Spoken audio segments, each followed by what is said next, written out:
এই মুহূর্তে যদি পৃথিবীর 650 কোটি মানুষ আমেরিকাতে বসবাস শুরু করে, তবে আমেরিকার প্রতি বর্গ মাইলে জনসংখ্যা হবে 1707 জন।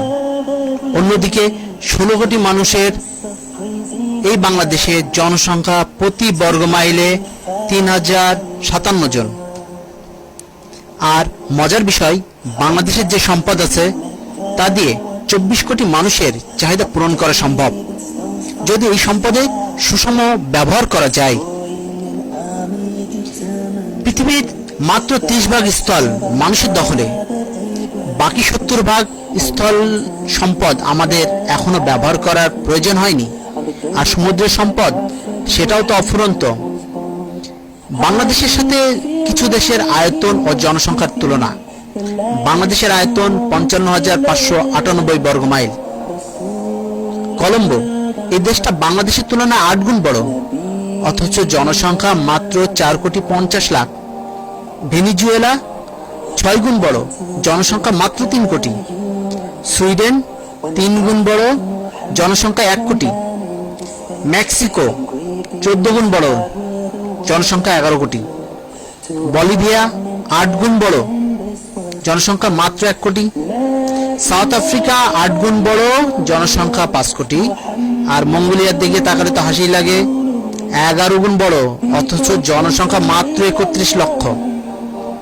মেক্সিকো 14 গুণ বড়, জনসংখ্যা 12 কোটি। আর্জেন্টিনা 19 গুণ বড়, জনসংখ্যা 4 কোটি।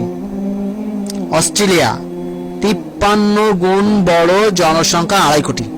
এটা কোনো কথা হইল? ব্রাজিল 59 গুণ বড়, জনসংখ্যা 21 কোটি। ইউনাইটেড স্টেট 67 গুণ বড়, জনসংখ্যা 32 কোটি।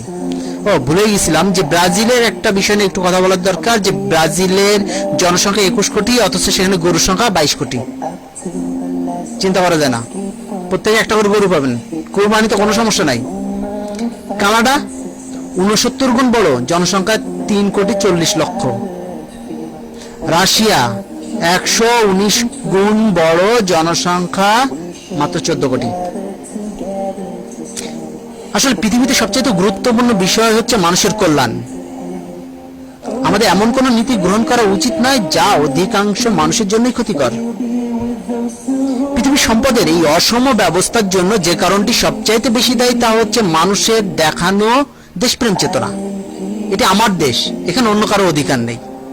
আর এই দেশপ্রেম চেতনা আমাদের মাঝে পুশ করছে তারাই, যারা কিনা অফুরন্ত সম্পদের অধিকারী। তারা দেশপ্রেমের এই চেতনা ব্যবহার করে আল্লাহর দেওয়া অফুরন্ত সম্পদ হতে সুকৌশলে আমাদেরকে বঞ্চিত করছে। আজ যারা বেশি মানবতার কথা বলে, দেখবেন তারাই বেশি মানবতা লঙ্ঘন করছে। তারা মানবতা শব্দটা ব্যবহার করে তখনই যখন তাদের প্রয়োজন। ইসলাম কখনো এমন দেশপ্রেম চেতনা ও এমন ভাবে সম্পদ আঁকড়ে রাখার নীতিকে সমর্থন করে না।